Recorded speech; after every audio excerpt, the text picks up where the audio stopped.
This is genuinely insane as we have multiple wild Toronto Raptors updates, one specifically involving Kawhi Leonard and the league's punishment, lots of crazy details, and another about some discourse going on regarding Jakob Poeltl and what the lineups are going to be looking like for the Toronto Raptors entering this upcoming NBA season. So lots of stuff to break down out here in this video. Before we do, folks, you guys have been crushing with the support over the summer, and the season is just around the corner. Training camp's starting to ramp up in the next couple of weeks, and we got basketball finally coming back out here in October. So make sure you guys don't want to miss a single thing. Hit that subscribe button. And making some changes to the microphone. Let me know in the comment section if it's sounding good. But let's dive into the news, because the first thing that we do have to discuss is this whole Kawhi Leonard saga. And, we all have been following this because it's one of the more insane stories that we've seen. It's a big part of Toronto Raptors history. But Kawhi, for those that aren't familiar, was a part of some weird scheme from the LA Clippers to circumvent the NBA salary cap, which made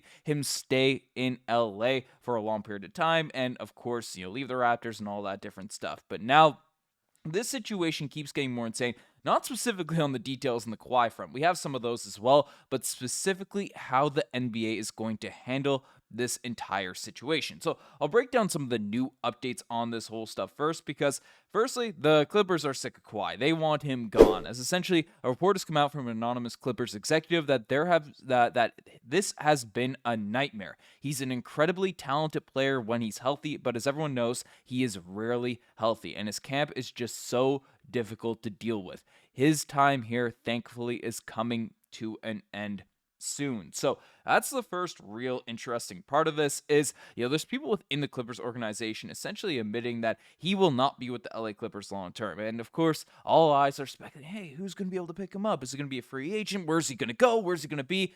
There's some hope. Some people want him with the Raptors. Some people are like, hey, let's avoid this man with the 10-foot pole. But all signs are starting to point to Kawhi Leonard being away from the LA Clippers this season. Now, how that's going to work, we'll break down in this video, but we have that update as well as some details in terms of what he specifically was looking for in the Los Angeles Lakers, because we've heard all the details of the Clippers, we've heard it from the Raptors, of course. The Lakers, the Clippers, and the Raptors were in that three-team race for Kawhi, and this is essentially the new info that's come out, saying that acquiring Paul George was one of several requests made by Kawhi Leonard and his camp.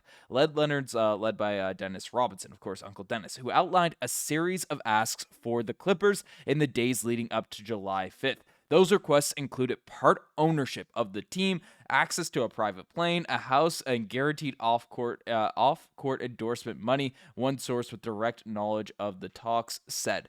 They were the same requests that, according to The Athletic, Robertson made to the Lakers as well as the Raptors. So these are all the requests that are coming out. More and more details. There's just no way for this to be denied. So everyone's really pointing to the NBA now at this point and saying, hey, Adam Silver, what the heck are you going to do about this situation? Of course, Raptors fans, we're optimistic. We get draft capital. We get all this stuff. And the more information that comes out, the less likely that whole stuff, the Raptors will be compensated for this whole nightmare and catastrophe, will be the case. But this is essentially the, list of punishments that could happen for Kawhi. Either, a combination of all this, but a fine of the LA Clippers up to $7.5 million, fine Kawhi Leonard up to $350,000, forfeit of the Clippers draft picks, suspend Ballmer and other Clippers personnel for up to a year, fine Ballmer other Clippers personnel up to $1 million each, void Leonard's contract and prohibit him from re-signing, with the LA Clippers, and require Leonard to return the money received from Aspiration. Now, some of these you look at them and be like, oh, that's just a slap on the wrist. Especially, $1 million fine for Steve Ballmer, one of the richest men on planet Earth. That's nothing. Kawhi Leonard made $50+ million. Who knows how much more on these backdoor deals with the LA Clippers and stuff. $350,000 fine. That's not great. But a few of these, again, are very, very serious. So I don't want to, say the NBA is being pushed over for this part specifically. I'll get to that after. But, forfeiting the draft picks is a significant fine. That is something that probably should happen. It's the big thing that can really, punish that LA Clippers organization in the long term. Steve Ballmer being suspended, away from basketball is a big thing given how much money and capital he's investing in the LA Clippers here right now. voiding the contract, of course, not letting him be re-signed and stuff. Some people might say, hey, that's a positive, unless, of course, the salary's out there on the books. But the biggest thing here is Kawhi Leonard having to return the money from aspiration. That's a bad as to give back over $50 million back to this company that doesn't really exist, this sham company. But that is a very, very severe punishment that I don't think we've seen. I don't think that's very precedent across NBA history. So, those people are coming out. There's a lot of people up in arms. Oh, the league is being soft on this. They can't let this happen. I think a combination of those punishments, of course, depending on what the combination is, that's fine. What has people really fired up and what's genuinely insane about this entire situation is how long this is going to take. Because, we know the NBA has hired an investigative group, one of the top law firms in the United States, to break this whole case open and figure out and make sure things are locked in and all that type of stuff. But essentially, the news that we got on this front is pretty crazy, that the NBA does not expect a resolution for Kawhi Leonard's salary cap circumvention investigation until the All-Star game. Think, that is months away. There's half a season already played. Is Kawhi Leonard going to be playing games for the Clippers and then he gets his salary cut? Is he going to be a free agent mid-season? What are we doing here? There's so much evidence already laid out in this entire, investigation here now at this point. Why are these, punishments and stuff going to happen out there at the All-Star game? And, a lot of people are speculating, oh, this is Adam Silver's way. Do you let the fire burn down? Let people chill out, forget about the whole stuff, and then, just give them a slap on the wrist in terms of a punishment. Of course, the list of punishments that are there, do seem fairly serious depending on what combination they are, but the fact that they're going to wait till the All-Star game is pretty crazy. And, some Raptors fans are holding out hope that Kawhi, he gets waived and then comes back home to the team that he won a championship for and all that type of stuff. I think that is very, very extremely unlikely. More likely to go to one of those big glamour franchises or stay out west or something along those lines there. If he didn't stay in Toronto after winning the championship with that super team roster, I don't think he's coming to this squad that's still an up-and-comer and has a lot of players that play his position. But it's something to keep your eye out for midway through the season, but, we'll see how things play out. But this situation just keeps getting crazier. But that's not the only thing that we're discussing, because I've been sent a lot of questions, a lot of, people bringing up in comments, people bringing stuff up, is what the heck is Darko Rajaković going to be doing with this rotation? Now, RJ Barrett, of course, is one of the bigger names out here in these convos because, this man, I've been adamant I want to keep on the roster. Let him play, let him see how things go with this new look Toronto Raptors team that's hopefully healthy, relatively healthy for this upcoming season. Of course, knock on wood. I want to see RJ in the mix, but what does that mean for the rotation? Who's going to be starting? What's happening with Jakob Poeltl? Because we have 3 shooting guards that are legit 2 guards out there in the NBA. Guys that can provide serious impact out there in this group, because you have Jakob Poeltl, Gradey Dick, and of course RJ Barrett.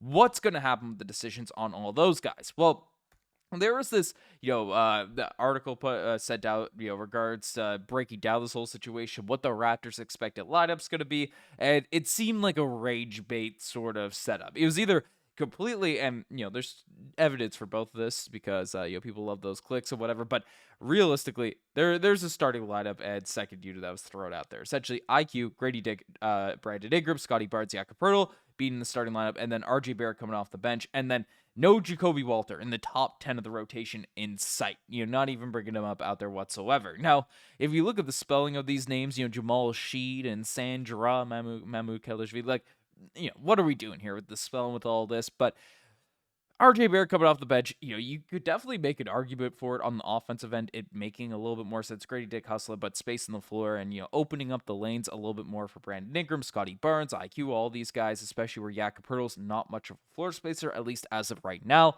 But, I think RJ Barrett's going to have to be a start at the start of the season. Would be very, very surprised to see him coming off the bench. And then, obviously I'm very high on CMB, Jonathan Mobo, those types of dudes. But if Jakob Poeltl's the 11th man in this rotation, a guy that if we look at his stats last season, he was very, very good for this team. 8 points per game, 3 rebounds, 1 assist. Those numbers got juiced in the back half of the year. I mean, 21 years old. This guy's a rising, up and coming, elite wing out there in the NBA. I don't think he should be out of the rotation. Gradey Dick over RJ Barrett in terms of the starting lineup.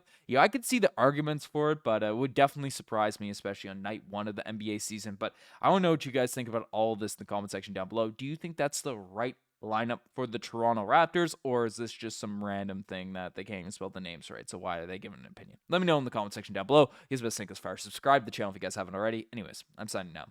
Cheers.